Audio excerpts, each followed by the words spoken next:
davidovinet.com. Vivons ensemble votre histoire.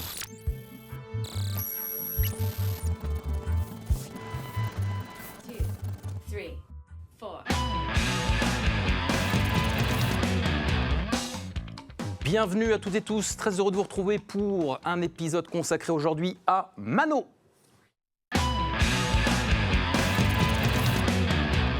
Salut Mano. Salut David. Tu mets dans ton dossier de presse, et j'ai adoré cette phrase, il n'y a pas de hasard, il n'y a que des rendez-vous. Oui, c'est une citation qui me parle beaucoup parce qu'en fait, que ce soit dans la vie quotidienne ou même dans mon parcours musical, toutes les rencontres que j'ai pu faire, peut-être pas sur l'instant T, mais m'ont été bénéfiques à l'avenir. Et parfois, il suffit d'une discussion et ça peut engendrer beaucoup de belles choses, des changements de vie ou comme des changements au quotidien. Donc c'est pour ça que cette phrase m'a parlé. Je suis très content d'être en tête-à-tête. De même. Et j'ai adoré que tu acceptes ce rendez-vous. Merci. Et pourtant, moi, je t'ai découvert par hasard sur ce titre. C'est pas de ma faute, t'as vu ses yeux, son sourire, la douceur de ses cheveux et son parfum qui te prend la main pour l'emmener là où il veut.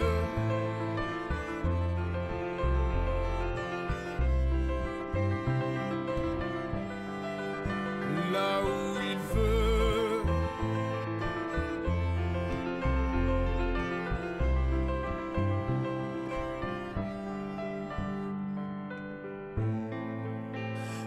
C'est pas de ma faute. Quelle Ouais. voix, quelle Merci. puissance, quel timbre, quelle signature et quelle musique. Ouais, c'est mon tout premier single, ma toute première chanson. C'est celle qui m'a fait mettre le pied à l'étrier dans ce milieu-là. Et là, récemment, on l'a revisité avec les personnes qui partagent mon quotidien dans le groupe, dans l'aventure musicale. On l'a revisité en version acoustique, en fait, dans un très beau lieu à Cholet, une chapelle à côté du conservatoire. Très beau clip que j'invite un maximum de personnes à aller voir. Plus de 500 000 déjà. Ouais. C'est incroyable. Cette chanson, oui, plus de 500 000 écoutes. Il y a 4 ans, je l'avais sortie avec mon ancienne formation, donc Mano et Greg. On aura peut-être le plaisir d'en 2022, cette formation, c'est ça? Tu as Tout à commencé fait. avec Greg. Exactement. Avec un ami, à jouer dans les bars le week-end. Et cette chanson était ma toute première composition. Et c'est ce qui m'a ouvert pas mal de portes sur des beaux concerts et de beaux festivals parce qu'elle a été appréciée rapidement localement. Donc ça m'a aidé. Cette formation Mano et Greg, il y a eu ce titre, tu viens de l'expliquer. Il y a eu également On m'a dit. Oui. On m'a dit, qui est un EP de 5 titres avec la chanson éponyme On m'a dit. Donc qui était, on va dire, le premier projet un petit peu semi-professionnel qu'on a pu faire avec mon ancienne formation, donc avec Greg. Et ensuite, tu décides, c'est en 2024, donc c'est vraiment très récent, tu décides de te lancer dans une carrière solo. Pourquoi d'ailleurs cette fin de collab avec Greg? Alors je te rassure, tout se passe très bien aujourd'hui avec Greg, on s'entend toujours très bien. On est arrivé sur un moment de notre vie avec des parcours, des ambitions différentes.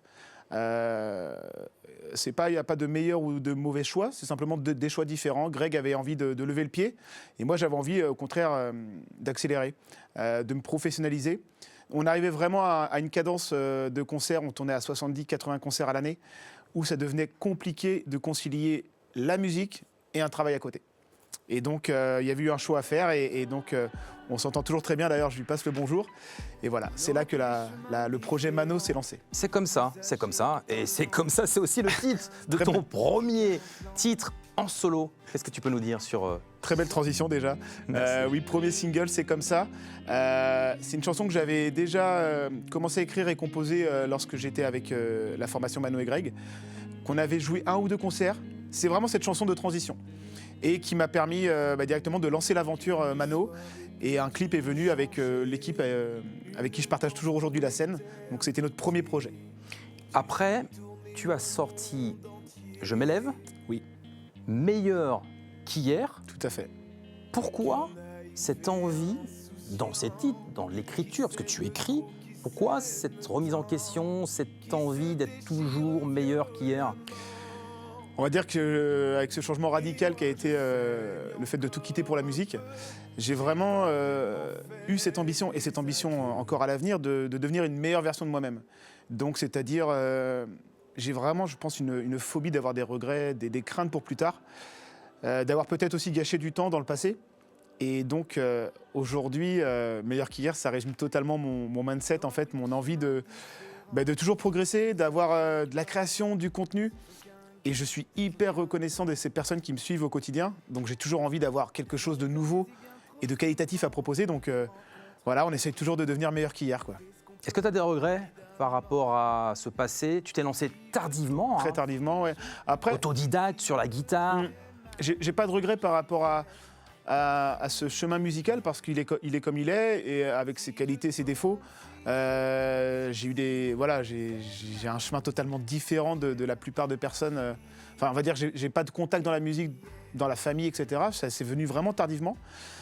Maintenant, des regrets sur le passé, peut-être des choix de vie qui aujourd'hui j'ai l'impression d'avoir perdu un peu de temps sur certaines situations.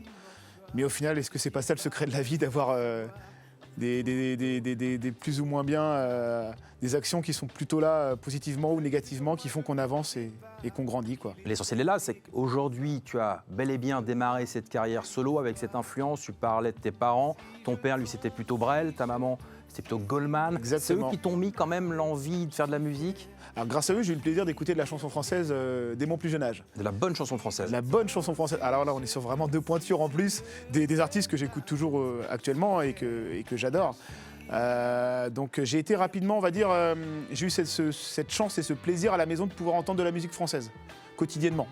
Donc inconsciemment, je pense que mon oreille s'est habituée à cette musique, mais jamais j'aurais pensé que ça allait revenir et ça allait devenir mon métier dans les années à venir, quoi. Quel a été le déclencheur? Qu'est-ce qui fait qu'à un moment donné, tu t'es dit, allez, j'y vais, je quitte tout? Tu as 20, 25 ans, même plus à ce Ouais. moment-là. C'était quoi le déclencheur? J'ai 25 ans et j'ai une amie à moi qui me dit, je commence à jouer de la guitare chez moi et j'ai une amie à moi qui me dit, tu devrais prendre des cours de chant pour t'améliorer, devenir meilleur qu'hier. Ouais. Et donc je prends des cours de chant et ma prof de chant me dit, je vais t'emmener avec moi sur un concert. Donc je commence à faire une ou deux chansons comme ça sur des petites dates. Et puis vient le challenge de faire des castings. Et je fais les castings The Voice. Et je ne suis pas passé à l'audition sur l'aveugle, mais je me suis arrêté juste avant. Donc j'ai été jusqu'à ce qu'ils appellent l'audition finale. Mais en fait, au-delà de ce cursus de casting, c'est surtout cette façon d'être devant des professionnels. Et inconsciemment, j'avais besoon qu'ils me valident, en fait. Et eux, ils m'ont dit, il y a quelque chose vraiment à faire. Donc là, ça m'a mis dans un état où je me suis dit, OK, donc là, c'est bête, hein, mais des professionnels m'ont validé, je vais aller gratter ce qu'il y a à gratter. Et en fait, je me suis laissé séduire par mon propre jeu, quoi, à vouloir progresser, etc. Et en fait, à la fin, je me nourris de ça. Et aujourd'hui, j'en ai totalement besoin, quoi. Ah oui, je comprends, tu en as besoin. Et en même temps, avec l'amour que tu reçois lorsque tu es sur scène, j'ai vu des vidéos sur Insta, j'invite le public évidemment à aller voir tout ça. Le public chante tes chansons, mais par centaines. C'est juste exceptionnel pour une carrière qui vient de démarrer. Ouais. Quel est le rêve que tu aimerais nous raconter prochainement lors d'un prochain passage de backstage, par exemple pour la sortie de ton prochain album, ton premier album solo pour le coup? Déjà, pour parler de rêve, il y en a plusieurs, évidemment. Le fait de voir des personnes, rien qu'une personne, des dizaines, des centaines, des milliers, reprendre mes propres textes, ça, c'est une émotion que je ne peux même pas caractériser tellement ça m'émeut, mais à un point. Donc ça, déjà, c'est une vraie chance et un rêve. En parlant de rêve au niveau de la musique, j'en parle souvent avec mes amis musiciens avec qui je partage la scène. Moi, j'ai ce rêve depuis longtemps d'avoir une tournée des Zéniths, un tourbus et l'Olympia. Pour moi, c'est des stades de rêve qui font que, évidemment, quand je serai à ce niveau-là, c'est qu'il y aura tout ce qui va avec, donc c'est-à-dire des tournées nationales. Moi, mon rêve, c'est vraiment de pouvoir propager et diffuser ma musique, mes textes, donc mes émotions, sur les plus grandes scènes possibles, les plus grandes salles. J'ai envie de voyager grâce à la musique et évidemment, ça engendre faire des rencontres. Toutes mes rencontres musicales, elles ont été exceptionnelles. Donc mon rêve, ça serait de continuer et de m'émanciper, de vraiment jouer le plus loin possible dans les plus belles scènes, etc. Enfin, c'est ce rêve. Je te souhaite en tout cas une pluie de succès, une pluie de rencontres. Sous la pluie, c'est le titre que tu as décidé de nous interpréter en live pour TV Vendée.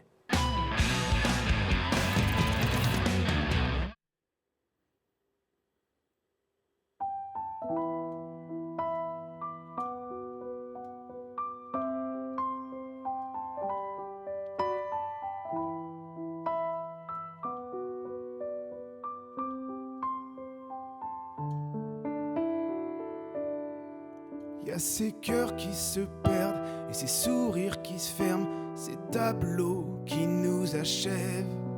Toutes ces âmes vagabondes, leurs rêves qui s'effondrent. Mais mon Dieu, que la liste est longue. Rallumez vos télés, prends ta dose d'anxiété, figurant de cette parodie ratée. Un fardeau pour avenir, impossible de s'enfuir sans le meilleur que pour le pire. Et au milieu de tout ça, y a toi et moi.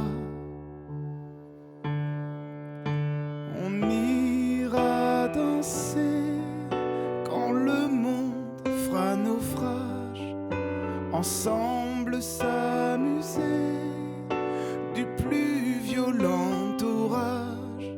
Et on ira danser sous la pluie des étoiles pour enfin admirer le plus beau des paysages.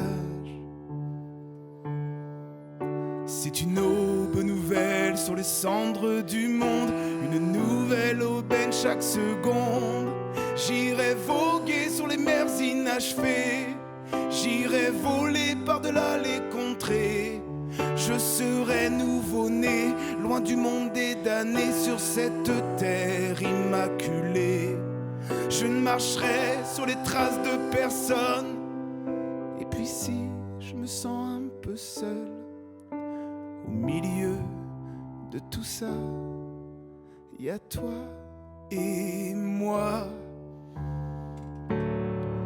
Et on ira danser quand le monde fera naufrage, ensemble s'amuser du plus violent orage.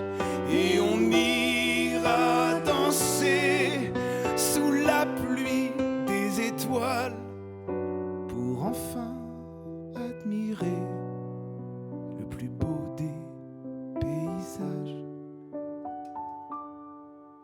Et on ira danser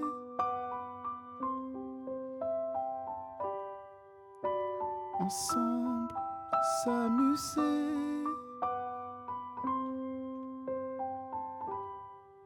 et on ira danser sous la pluie des étoiles pour enfin admirer le plus beau des finales.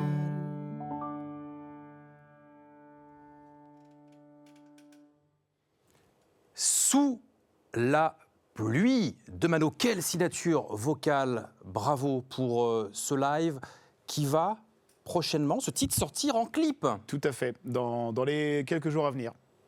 Ça va être un grand moment aussi de le voir, ce clip. Où est-ce qu'on peut retrouver ton actualité qui va être chargée dans les semaines à venir avec une tournée qui se prépare?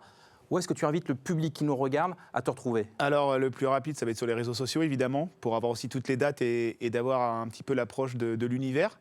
Et après, dans les dates à venir, on sera le 22 mars, donc très rapidement, à la Nuit Sévrienne, dans le 79. On sera au Théâtre Sangor, au Metz-sur-Èvre. La billetterie est en ligne dès le mois d'avril. Et on a une belle trentaine de dates qui arrivent pour la tournée 2025. Merci à toi, Mano. Merci, Evan Chauvigné, au piano. Merci, public, Merci de pour nous l'accueil. avoir suivis. On se retrouve évidemment la semaine prochaine pour de nouvelles aventures dans l'émission Backstage.